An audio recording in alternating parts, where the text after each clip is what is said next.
The date is October 12, 1874. A young woman and her infant daughter leave a modest boarding house in Mount Gambier, South Australia, with nothing more than a small satchel and a letter promising a new life. They are never seen alive again. For 10 years, the story of Maria Langley and her 18-month-old daughter Louisa remains a ghost story whispered around firesides, a cautionary tale for young women about the dangers of trusting strange men.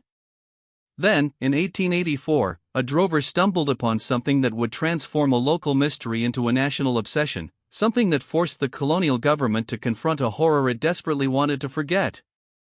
The skeleton of a woman was found inside the hollow of an ancient red gum tree, the bones arranged with an almost ceremonial precision, her gold wedding ring still on her finger, her custom-made leather boots still on her feet.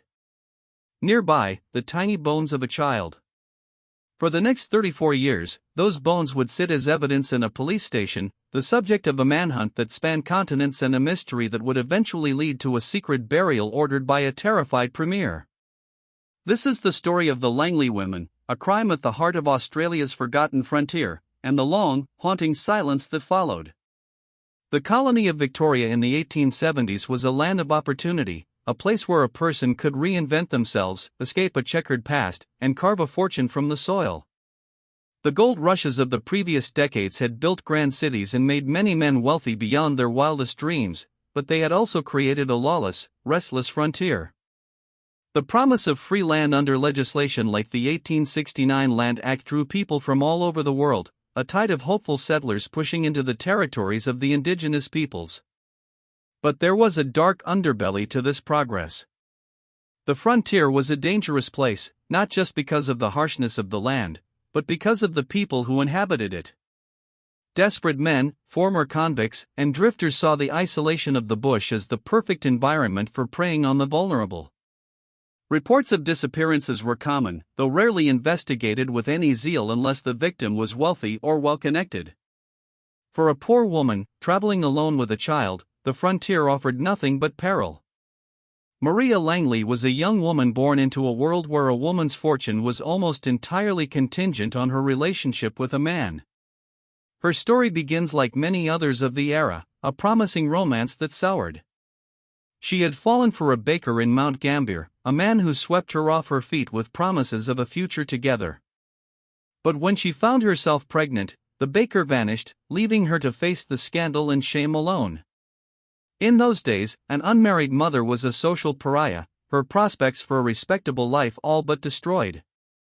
Desperate to secure a future for herself and her unborn child, Maria, in the grand tradition of frontier pragmatism, accepted the marriage proposal of Robert Cook, a man who had been courting her. What kind of man was Robert Cook? The historical records paint a picture that is both vivid and elusive. He was a man of some education, possibly a baker like her previous suitor, or perhaps a merchant. He had financial means and the appearance of respectability, but beneath the surface, there were whispers. Cook was known to have a temper, a volatile, unpredictable nature that could flare into violence without warning. There were rumors of his involvement in shady dealings, of associations with men of questionable character. He was the kind of man who could charm a woman one minute and terrify her the next. It is difficult to know whether Maria consented to the marriage freely, or if she was simply choosing the lesser of two evils. In 1874, she had few rights, and a man like Robert Cook, with his resources and anger, must have seemed like a terrifying force to her. He persuaded Maria's father to agree to the match. The family, perhaps relieved that their daughter's reputation would be saved, agreed to a plan for the Cooks to travel to Victoria to take up a land claim. It was meant to be a new start.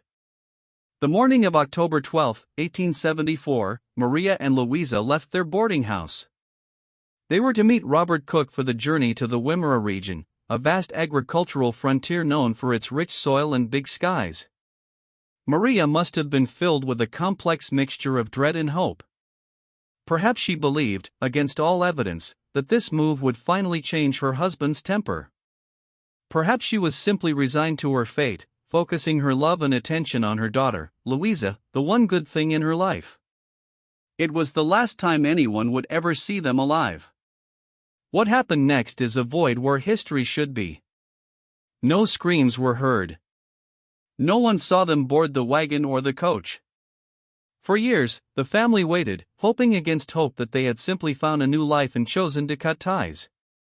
But as the months stretched into years, a grim certainty settled upon them. The trail of evidence began with a man. It always did. Robert Cook had charmed Maria's family, but his facade crumbled in the face of scrutiny. When inquiries were made about his wife and daughter, the story became tangled. He claimed to have received a letter from a friend in Adelaide, saying she had left him. He had no explanation for why she would abandon her family and her home. When her father pressed him, Cook grew defensive and sullen, offering no comfort or assistance in the search. It was clear, even to her grief-stricken family, that Robert Cook knew more than he was saying. But this was the frontier, and justice was a commodity not easily acquired. The colonial police were overstretched, underpaid, and often indifferent to the fate of women. They saw it as a domestic dispute, a marital squabble that had gotten out of hand, not a crime. In a society that prized masculine authority, it was easy to believe a man when he said his wife had simply run off. There were resources to be used here, evidence to be found, but the authorities were content to let the mystery lie, to let the wilderness keep its secrets. The case was a minor entry in the police ledgers until 1884, a decade after Maria's disappearance. A drover, driving a herd of cattle across the vast plains of the Wimmera, was seeking shelter from a sudden storm. He dismounted near a massive, ancient red gum tree, its trunk gnarled and split by centuries of weather. As he stepped inside the hollow to escape the rain, he stumbled upon a scene from a nightmare. The remains of a woman, her bones bleached white by the sun, were nestled within the tree's dark cavity. She was dressed, surprisingly well preserved by the dry air and the protective shell of the hollow. Her clothing had been arranged carefully, as if someone had taken care to make her comfortable. Her gold wedding ring still sparkled on her finger. The drover later told the police that he had not disturbed the scene. He had run, terrified, to the nearest town to report his ghastly discovery.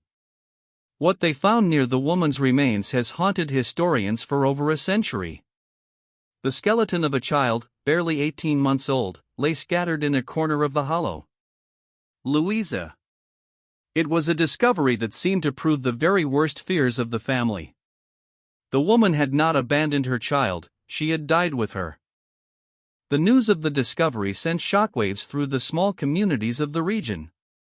It became a sensation, a true crime story that captured the public imagination. The Mount Gambier Standard and the Hamilton Spectator ran front-page stories, detailing every grisly detail. The public was horrified. It was one thing to hear of men dying in mining accidents or bushfires, but a woman and child murdered by a husband was a crime against the very order of society. It was a betrayal of the sacred covenant of marriage and family. The shame of it fell upon the entire community. A nationwide manhunt was launched for Robert Cook. It was a frustrating exercise in futility. Cook had vanished into thin air, slipping across borders, changing his name, and blending into the anonymous tide of humanity moving across the colonies. He was the first modern missing person, in a sense, a ghost who could not be caught. The authorities sent officers to every port, scouring the docks for a man matching his description, but he was always a step ahead. He was believed to have fled to New Zealand, or perhaps to America, always just beyond the reach of the law. This is where the story takes a fascinating turn, a turn that reveals the legal complexities of the era. The skeleton in the tree was key evidence, but the police made a terrible mistake. Instead of carefully exhuming the remains and taking them to a coroner for a formal inquest, they simply gathered them up and sent them to the district coroner. The coroner, however, had no jurisdiction over a death that had occurred in a different colony. The bones became a legal orphan, a piece of evidence without a home. They were sent to the police station in Edenhope, a small town that had been the center of the investigation. A box was found, a rough-hewn deal box, the cheapest kind of pine coffin, and the woman's bones were placed inside. They were not photographed, not sketched, not examined by any qualified forensic expert. In a system that was barely beginning to understand the science of medicine, these bones were just evidence. For over 30 years, the box sat inside the stables at the Eden Hope police station. It was a grim reminder of the unsolved case, a physical manifestation of a collective failure. It was forgotten. The case went cold. The nation moved on. The frontier was tamed, cities grew, and the colonial authorities, in their infinite wisdom, decided that the bones of the female skeleton were no longer needed. By the start of the Great War, the Premier of Victoria, a man who had been a child when the crime was committed, ordered the bones to be buried. There would be no more fuss, no more embarrassment. The order was given with the terse efficiency that characterized colonial bureaucracy. The remains were unceremoniously collected, wrapped in a tarpaulin, and transported to the Eden Hope Cemetery. The police constable and a local butcher were tasked with the burial. They dug a shallow grave, just 80 centimeters deep, and dumped the box into the waterlogged clay. They offered no prayer, no ceremony, and committed no marker to the earth. The grave was simply a hole in the ground, a dark secret hidden under the grass. It would take another 100 years for the family of Maria Langley to even know where to look, let alone to find a place to mourn. What makes the disappearance of Maria and Louisa Langley so haunting, so perfectly suited to the forgotten frontier, is not just the brutality of the crime itself, but the deafening silence that followed it. The crime was one of domestic violence and likely murder, but the response was an act of institutional erasure. The story, as it is told in the archives, is a tapestry of small, terrible details. Maria's gold brooch, her wedding ring, her custom-made leather boots, these were objects that represented a life, a person. These were the things that allowed her family to identify her. For a woman of the frontier, her boots were her most prized possession, custom-made by a cobbler to fit her feet perfectly. It was those boots that allowed the family to confirm that the bones in the tree were, indeed, their beloved Maria. The discovery of the burial site in 2025 is a testament to the enduring power of family memory. It was not the police, the historians, or the government that found Maria.